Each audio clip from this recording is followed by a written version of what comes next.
Hey guys, it's MazeMan112 and I'm bringing you guys my first ever Call of Duty Ghost commentary. This time I'm just going to go ahead and give you guys my first initial impressions of the game so far and try to give you a couple of tips before I go ahead and put out some more videos, especially breaking down the perks. This is going to be a huge thing in this. But the first, to go ahead and jump right into it, you die super quick, which is a good thing and a bad thing. If you're one of those type of people that like to rush around and are able to turn on somebody and really let your stick skills kind of take over for being in a bad situation, that's not going to be always the case. Normally it is. If you see them first, you're going to get the kill, which is actually pretty good, but it's something that we haven't always seen in Call of Duty. It's really been something that we've seen a lot in Battlefield. Another thing I really wanted to point out is you guys can really tell with this map is the maps are just gigantic and they play very slow. Now this might change on the new consoles because the new consoles are going to be doing a lot of 9v9 and things like that, where you're going to be able to get more people on the map, because right now it just doesn't seem like it's as fast paced as we're used to. But also it seems like as we've progressed so far through the Call of Duty series, each game has been more of a quick, fast-paced Twitch shooter, and now it's kind of going back to the original, more of a strategic.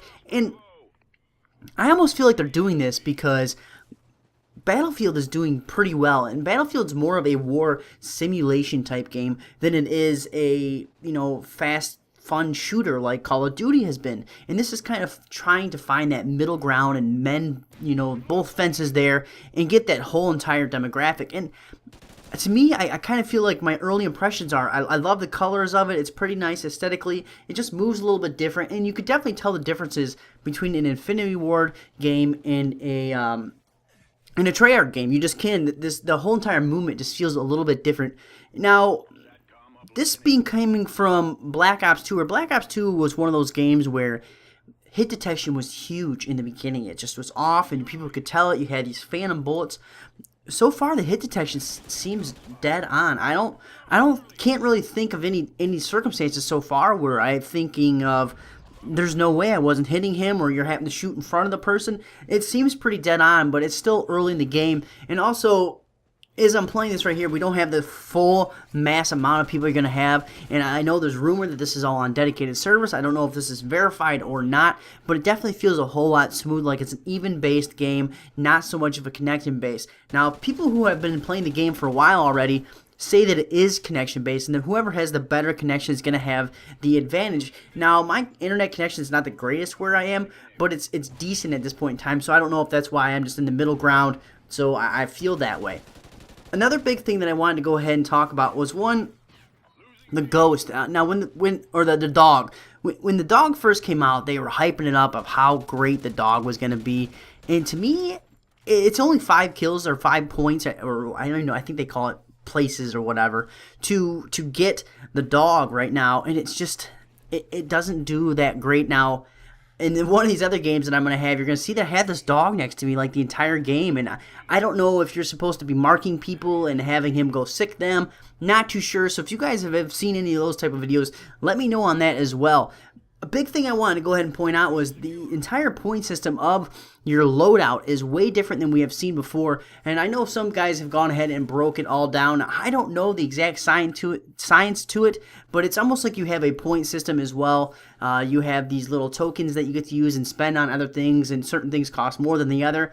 But it seems to be the big thing is to stack up as many perks as you can with your loadout. Now, launchers don't seem to be a big factor in this. Now, as we kind of work our way through and progress through the game, maybe there'll be more of a viable option, but there's not a lot of stuff in the air. I've seen a couple of helicopters. Besides that, your UAVs are all on the ground, so there's really no point for it. So a lot of people are either running a pistol or just not running anything there at all and stacking on more and more perks to make this kind of a super soldier, so to speak, which, you know what, I'm kind of enjoying. Now, so far I've only been playing Domination. Now, Domination, the one thing that I really like that Black Ops 2 did that we never seen before was you switch sides at halftime. I really enjoyed that because it's almost like you got a refresh, a restart, and it worked out great for YouTube as well because it gave you a clear and concise halfway point of, I can go ahead and show you the next part of this video next. But It's not. It's just one continuous one. So if you're kind of in a bad spawn or you're getting locked down at your spawn, you really have to work as a team to try to rotate the spawns,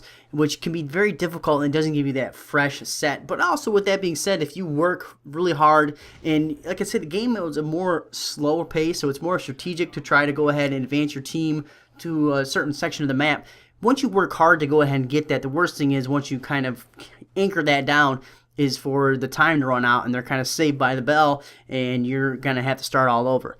Another thing I wanted to go ahead and say was these maps generally don't have the traditional Call of Duty layout. Now, we have talked about maps before where they kind of have a designed chaos going on with them, where there's just patterns everywhere.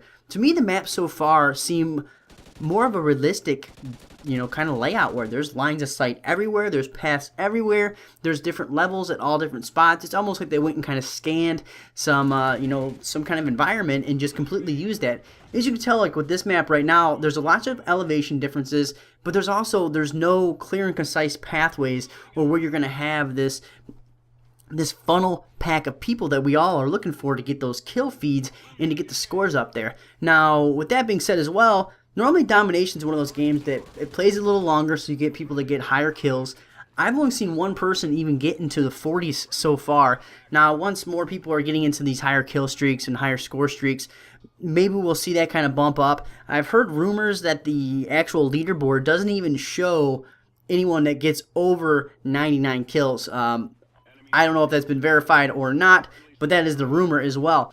What I want to go ahead and talk about with scoreboards as well, which you guys know, if you're like me, it's a big pet peeve, that the scoreboards would not show how many captures or defends you had. Now, they kind of met in the middle ground, and the reason why I felt like that Infinity Ward refused to do this was just because logistically they just didn't see it that way, as far as you don't need to know how many captures or defends they're having. The real thing is kills and deaths, and that's what they just kind of live by. And they would throw an assist. Who gives a shit how many damn assists I get? I can look at the after action report if I really want to do that. So right now it's going to show kills, deaths, and it shows captures. I think this would also work for confirms, plants and stuff like that as well. Diffuses, I do believe it shows that as well. I kind of enjoy it, but to me it's just the whole entire HUD is just completely, I don't know, it's foreign. It really is. It just looks way different. Your kill feed is no longer on the bottom left, which I know a lot of you guys had already kind of talked about, but it just makes it very difficult to understand everything that's going on. The sound in it is so at this point in time. Anytime you get introduced to a whole different new plethora of sound that's kind of getting thrown at you, it's always hard to decipher it and do the so-called kill whoring, if that's what you want to call it, or sound whoring, where you can actually tell where they're coming from. Right now, it's kind of hard to do that and pinpoint that. But I will say, footsteps are definitely back. So once you get used to doing that, it's going to be great to be able to see people who are actually able to utilize their ears. Because I don't know, but Black Ops and Black Ops 2, the sound just seems to be broken for some reason. That people just don't seem to focus on the sound as much, as at least as far as making it a more of a competitive, playable. The entire scenario, it sounds great, it's fantastic, unless you're trying to listen for the guy's footsteps and find out where he's coming from, which is the only time we really want to do that. As you can see right here, what I'm trying to do is they called in this helicopter, but you can clearly see the pilot sitting in the chopper. So I was wondering if I could go ahead and shoot the pilot out, if you could do that and take him out. It doesn't work that way, so I'm wondering if it's going to be more like Modern Warfare, where you would just have to focus on the tail section of the helicopter, and that was the best way to take it down. I'm going to do a little bit of testing to see how that goes, because like I said, rocket launchers or launchers in general just don't seem to be that big into play right now, because I don't know if they don't lock on. At least the ones I have don't lock on, so it makes it very difficult. And also right now, the game is just so foreign that it's hard to know all your lines of point and everything like that. As you guys see, I let go of my dog here, gets me a quick kill, saves my ass, but I just don't know how to use it completely, because you see it sits right next to me, and it doesn't go attack anybody that's in my line of sight. It doesn't really sniff out or bark or anything if there's somebody close to me. I'm not too sure the best way to utilize that. I was hoping that it'd be more of call it in and the thing would just go ape shit like they would in past, But I guess we'll see the best ways and the best strategies for that as we get further on into the game. Now, the last thing I wanted to go ahead and cover real quick for you guys is that the game, it just seems so much of a slower paced game, and to me, I don't think it's the game itself. I think it's just, this is how it goes anytime new maps come out, new map packs, and especially when the new game comes out, is everybody plays it at a completely different pace, and also they play it at a completely different strategy than they will, you know, say a month or even a couple weeks down the line when people really have some time under their belt, because everybody plays super cautious when you don't know where to go. So you're always hiding behind stuff. You get a lot of people who are going to be camping. That's really what they're doing, and that seems to be a viable strategy right now, because if you hit first, you're going to get the kill. The last thing also I want to go through ahead in quick scoping, it's not there, but snipers are still relevant. If you guys have any questions, comments, concerns, make sure you guys leave it in the comment section down below. Make sure you guys hit that like button, hit subscribe, and I'll see you guys later.